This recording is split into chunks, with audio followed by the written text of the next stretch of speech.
Hey everybody, Tom here, and today I want to teach you how to set up a game of Dead Man's Cabal. So yes, let's get into it. I'm going to go ahead and take off the cover. Obviously super cool looking cover. I don't know how well it reads on camera. Let's see, but that's shiny. Oh yeah, it's kind of cool. Alright, so we're going to go ahead and take this off. Now, I'm going to just say a couple of things. Usually my setup video is where I talk about components for better or worse, and I have pros and cons to mention about the components, so we'll get into that. I feel like the rule book was pretty good. I don't remember leaving the rule book with any big questions. So nice job on the rule book. That's very exciting. And then we're gonna open up the box. I have a few thoughts. First of all, we got a bunch of these player boards, which is pretty nice and cool. And we'll talk about this thing here in a second that you're seeing. But essentially, with all of these boards, you just need to set them out somehow.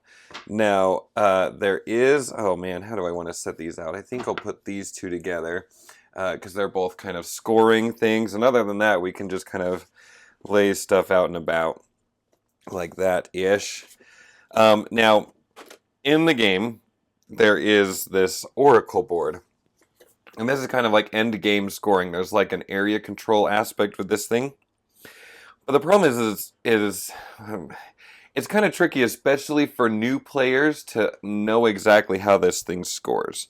So what I did is I kind of created this underlay that goes with the board to tell you how these different things score.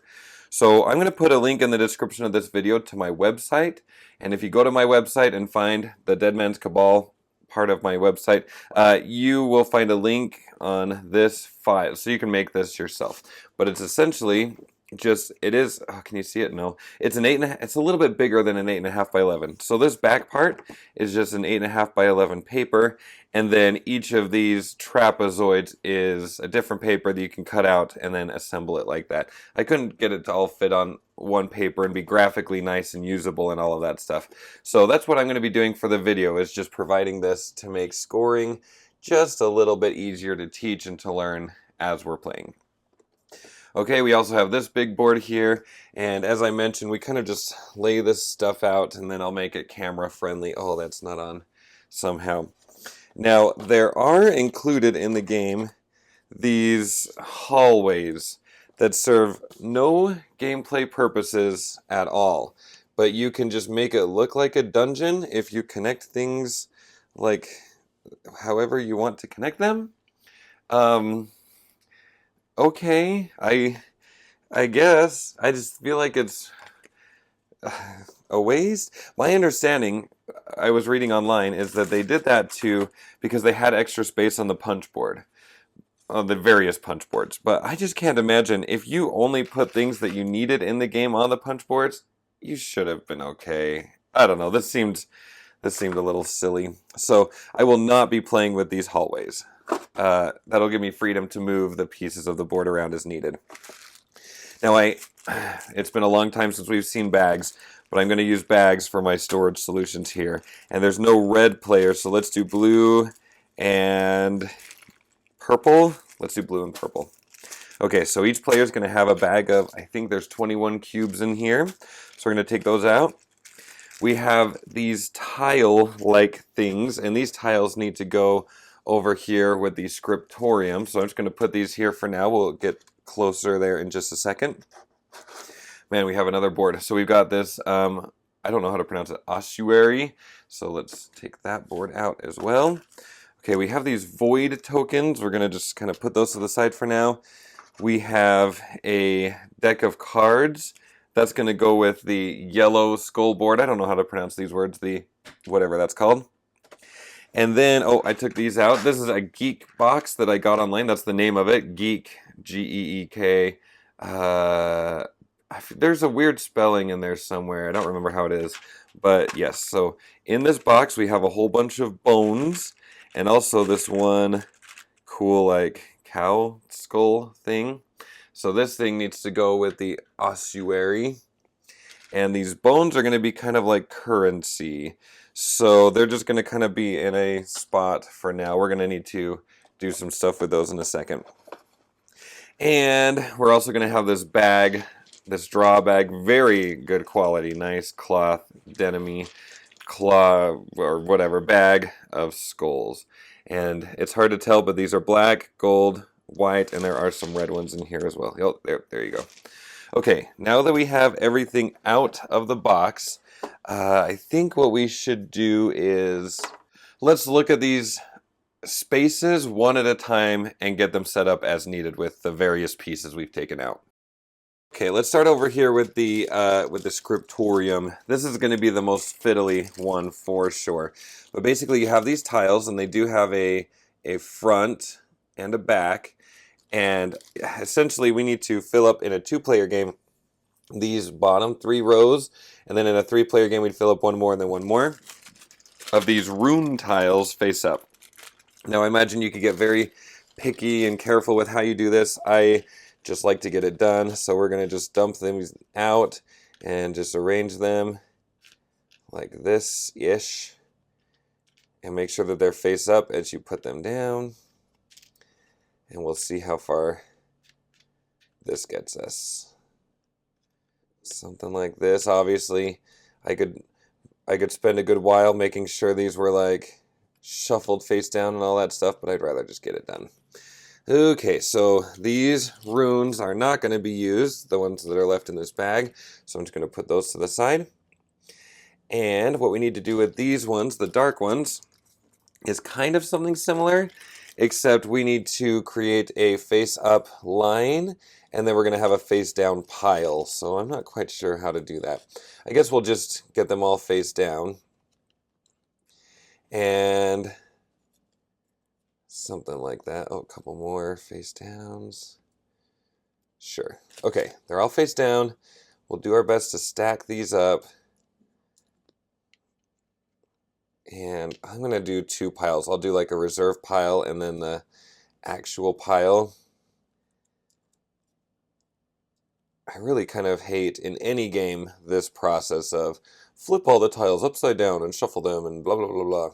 Like, there has to be better ways. It's 2020. I just like that. I just don't want to knock them over. Okay. Let's see. I'm just going to make a few small piles.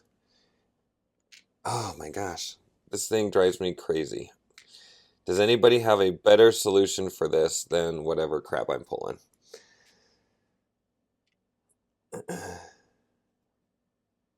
Maybe other people. I'm going to guess. All right. I'm done with that. Okay, here is a better suggestion than me doing this on camera like this. We're going to flip these up to fill in this line. And rather than continuing to create piles and having them fall over, we will just grab from the pile up there when it's time. Now, there is this one wild design here. There are several of them, but this one. And during setup, you need to make sure that that is at the topmost spot. So even if there was more than one, you'd make sure that they were all at the top. Okay, we have this Sanctum board, and what we need to do to set up that one is we've got to put one bone on these 5 spaces that show a bone on them.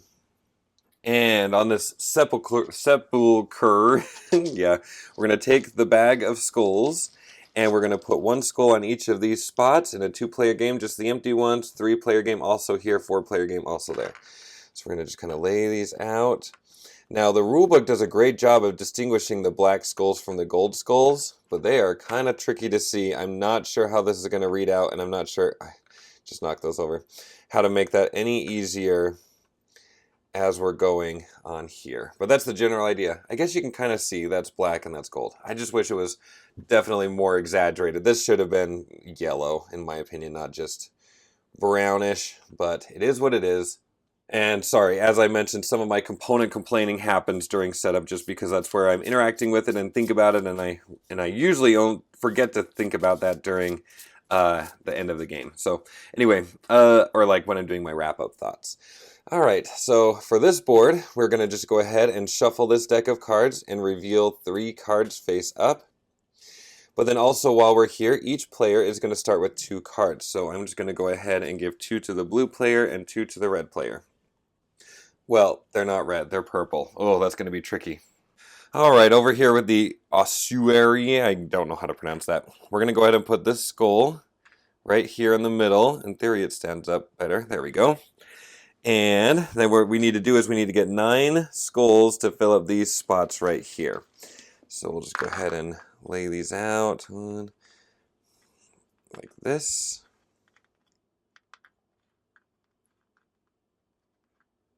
And almost.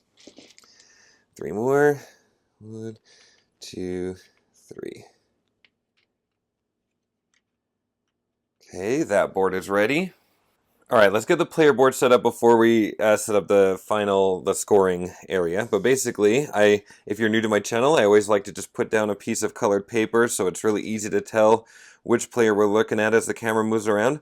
So we started with these 2 cards here. Very exciting. And we've got a bunch of cubes. And one of these cubes needs to be used for the score track. So let's take that over there. And we'll just start with this off screen there-ish. And of course I didn't mean off screen, I meant off the board. Now I don't have any purple paper actually right now, surprisingly enough. And so I'm going to mess up what this player's called. It's sometimes the red player, sometimes the purple player. I will never be able to decide. But these are the cards that they're starting off with. Very fun artwork. I like it a lot. And we'll go ahead and put these here.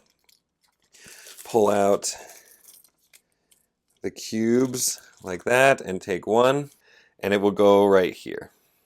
Now each player is also going to need 1 skull of each color, so let's get them that. There we go. And nope. And oh, there we go. Okay. Sweet. Now, kind of one last thing for the players. This is such a weird thing, but there are these void tokens that kind of do something, but mostly not. But essentially, maximum, each player will get 2 of these tokens if we decide to use them. So I'm just going to put them here, and well, here, I'll put them there, so it'll look like the devil's watching you. It's basically how I feel every time I post something to YouTube. Totally half joking. Alright, so void tokens there.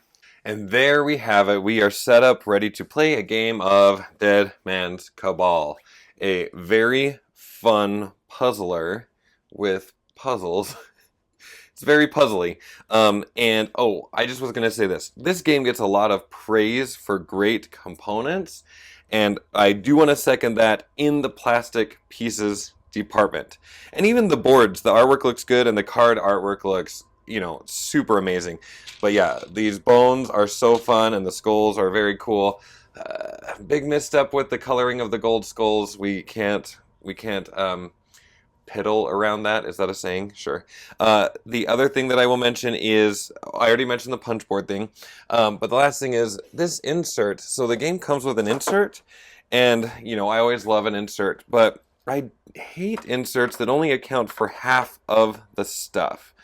Like, I wish they would have just taken another day to figure out, like, indent this for the runes, indent this for something like for the player pieces, or you know, it only this insert accounts for half of the components, and that drives me crazy. And I probably should have made one of my storage solutions, but I just decided not to because I want to get some games in faster and get to some of the campaign games I've been working on. Anyway, there we go. Oh, I forgot to put the bag in the shot. That's very important. All right, there we go. That looks a lot prettier. Thank you guys so much for watching. If you want to see me play this game and teach you how to play it, if you want to learn, that's awesome. There's a link in the description of this video. If you want to see any of my board game crafts or how to access this and all that stuff, come visit my website, tomteachesgames.com. And yes, okay, I will see you later. Okay, bye.